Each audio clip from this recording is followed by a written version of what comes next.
नमस्कार,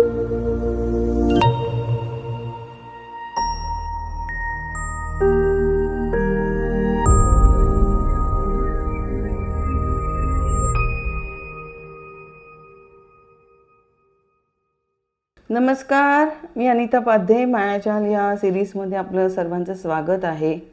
किस्मत की हवा कभी गरम कभी नरम. तुम्हाला या गाण्याच्या शब्दांवरनं कळलं असेल की मी आज कोणाबद्दल बोलणार आहे. भगवान दादा अभिनेता, त्यांच्याबद्दल मी आज बोलणार आहे. भगवान दादांसारखा म्हणजे ते खरोखर दादा होते सर्वार्थाने असं मी म्हणेन. त्यांचा जन्म अमरावतीचा 1913 साली अमरावतीला त्यांचा जन्म झाला. त्यांचं पूर्ण नाव भगवान आबाजी पालव. घरची परिस्थिती फारशी चांगली नव्हती. वडील त्यांचे टेक्स्टाईल मिलमध्ये होते. भगवान दादांनी सुद्धा 4थी पर्यंत शिक्षण केलं आणि मग कपड्याच्या मिलमध्ये त्यांनी मजुरी करायला सुरुवात केली. मात्र मास्टर विठ्ठल जे होते एकेकाळचे अभिनेता, त्यांचे अत्यंत चाहते भगवान दादा. त्यांचे चित्रपट बघून भगवान दादांनी मनामध्ये असे केलं होतं की मी सुद्धा ॲक्टर बनणार. बरं, ॲक्टर बनणार म्हणजे ना रूप नव्हतं, ना उंची होती फारशी, शरीर दणकट होतं. म्हणजे हिरो म्हणून जे मटेरियल लागतं, एक आयडियल मटेरियल, ते भगवान दादांकडे अजिबात नव्हतं. मेहनत करण्याची तयारी होती आणि सगळ्याची जाण होती की मला हे सगळं सहज मिळणार नाही, मला मेहनत करावी लागेल, पण ते मी मिळवणार, ही एक जिद्द पण होती. आणि त्या जिद्दीवरतीच ते या चित्रपटसृष्टीत आले. पहिली अनेक वर्ष त्यांनी ॲक्शन किंवा स्टंट चित्रपट आपण म्हणतो तसे चित्रपट त्यांनी बनवले. त्यांचा जो पहिला चित्रपट होता त्याचं नाव होतं बेवफा आशिक.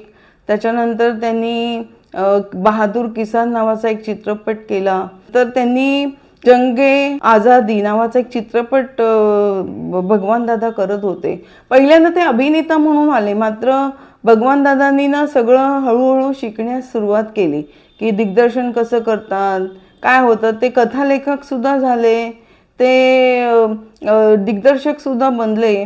आणि जंगे आझादी नावाचा जो चित्रपट होता त्याच्यामध्ये त्यांच्याबरोबर ललिताबाई पवार काम करत होत्या. आणि त्याच्यामध्ये एक असा सीन होता की भगवान दादांना एक थप्पड मारायची होती. रागाच्या भरात ते त्या नायिकेला थप्पड मारतात, म्हणजे ललिता पवारना.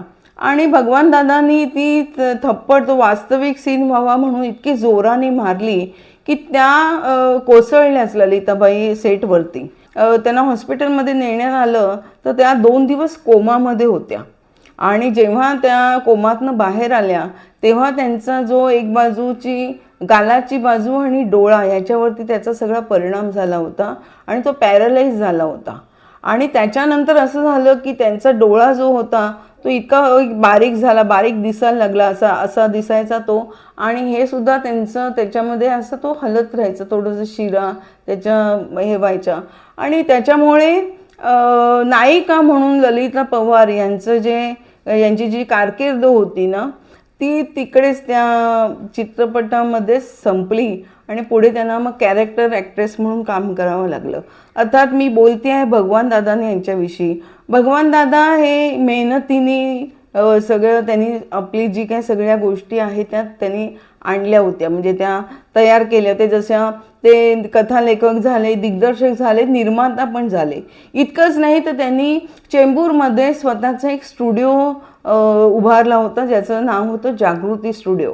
आणि या स्टुडिओमध्ये आवाराचं बरंचसं पहिलं काही शूटिंग जे आहे सुरुवातीचं ते सगळं ह्या जागृती स्टुडिओमध्ये झालं होतं. कारण तेव्हा RK स्टुडिओ बनत होता आणि तो स्टुडिओ बनावा याच्यासाठी त्यांना प्रोत्साहन, राज कपूरना प्रोत्साहन दिलं होतं भगवान दादाने की अरे स्टुडिओ तुझा आहे ना, तर तू स्टुडिओ तू चांगला इथे बनव, तुझा स्टुडिओ स्वतःचा असला की आपल्याला कधी शूटिंग करता येतं. त्या काळात भगवान दादांची इतकी चलती होती की त्यांचा जुहूला 25 रूम्सचा बंगला होता आणि विविध प्रकारच्या गाड्या, त्याच्यामध्ये काही इम्पोर्टेड मेक पण होत्या. त्या गाड्या 7 गाड्या त्यांच्याकडे त्या काळामध्ये होत्या.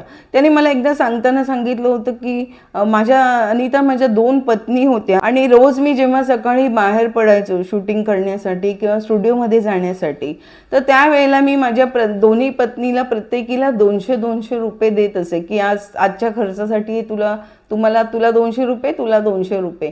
म्हणजे बघा त्या माणसाची श्रीमंती कशी होती. आता तुम्ही म्हणाल की असं सगळं झाल्यानंतर मग अशी वेळ का आली की निष्कांचन झाले भगवान दादा. तर याचं एक जे कारण आहे ना, ते प्रमुख कारण आहे किशोर कुमार. निर्माता म्हणून भगवान दादांनी हसते रहना नावाचा एक चित्रपट सुरू केला आणि त्या चित्रपटामध्ये ते स्वतःही काम करणार होते आणि त्यांनी किशोर कुमारना पण घेतलं होतं. मेन हिरो किशोर कुमार होते आणि त्यांना असं वाटलं होतं की मला पण चांगली कॉमेडी करता येते आणि किशोर कुमार सुद्धा चांगलं कॉमेडी करतो, तर आमचा हा चित्रपट खूप चांगला बनेल.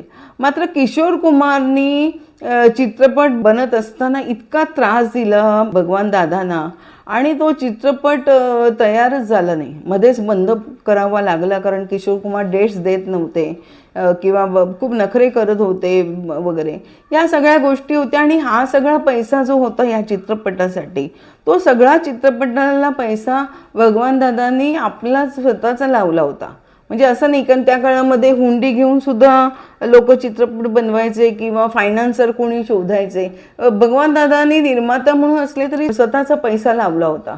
आणि चित्रपट बंद पडल्यामुळे जे काही वितरकांचे पैसे परत द्यायचे होते, ज्यांनी पिक्चर घेण्याचा प्रयत्न केला होता, सुरुवातीला सांगितलं होतं आम्ही पिक्चर घेऊ, काही टोकन मनी दिले होते वगैरे, तो सगळा पैसा द्यावा लागला आणि ते कर्जबाजारी झाले. आणि त्या कर्जबाजारीपणामध्ये त्यांचा बंगला विकला गेला, त्यांच्या गाड्या ज्या होत्या त्या एक एक करून त्या सगळ्या गेल्या आणि त्यांना ते दादर टीला 2 रूमच्या घरामध्ये राहायला आले.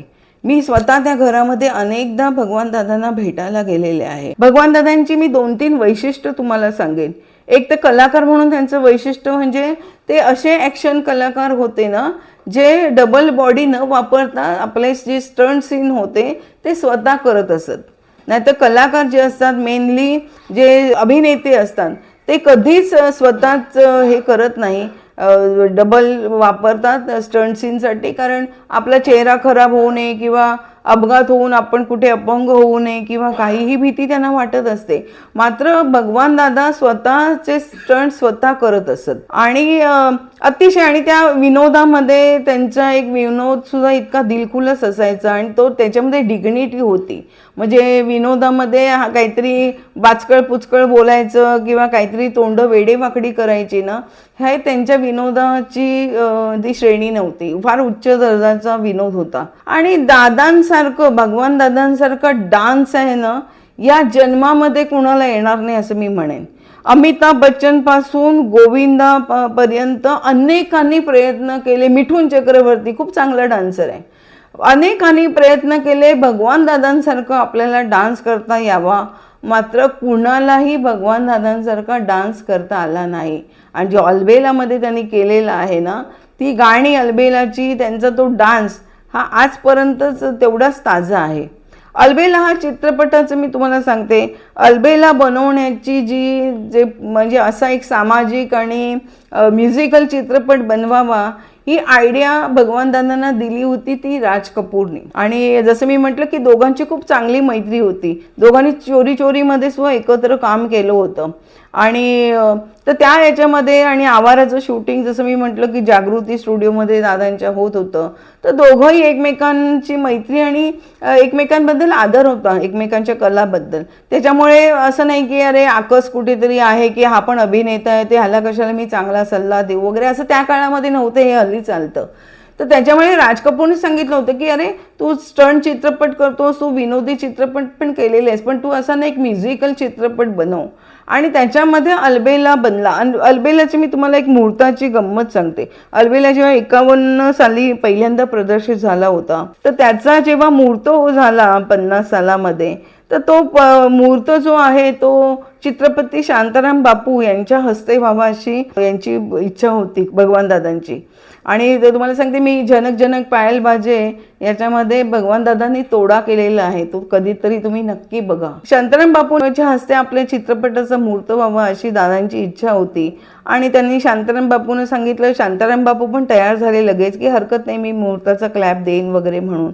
आणि नंतर जेव्हा मुहूर्ताची सगळी तयारी वगैरे सुरू झाली, तेव्हा भगवान दादांच्या लक्षात आलं की अरे ज्या दिवशी आपला चित्रपटाचा मुहूर्त आपण करत आहोत त्या दिवशी अमावास्या आहे. आता अमावास्येच्या दिवशी शुभ कार्य काही करायचं नसतं असं मानलं जातं. आणि चित्रपटसृष्टीमध्ये तर हे फार मानलं जातं अजून सुद्धा. एवढं ऍडव्हान्स झालेलं आहे, आपण फॉरेनच्या सगळ्या स्टोऱ्या वगैरे पण इथे वापरतो. मात्र बघा, पितृपक्षामध्ये पिक्चर रिलीज होत नाहीत, अमावास्याच्या दिवशी मुहूर्त वगैरे होत नाही. हे सगळं चित्रपटसृष्टीमध्ये हा सगळा जो काय अंधविश्वास आहे ना, तो अजून फार चालत आलेला आहे.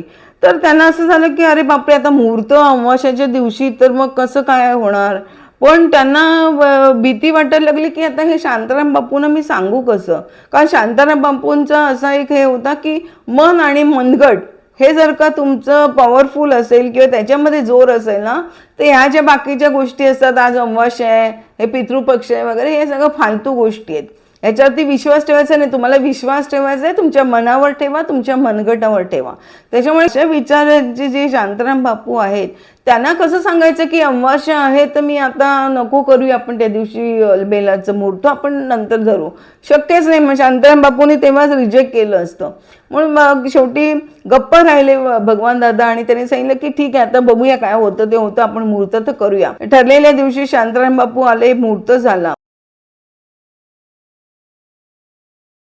भगवान दादांच्या आणखीन काही इंटरेस्टिंग गोष्टी पण पुढील एपिसोडमध्ये.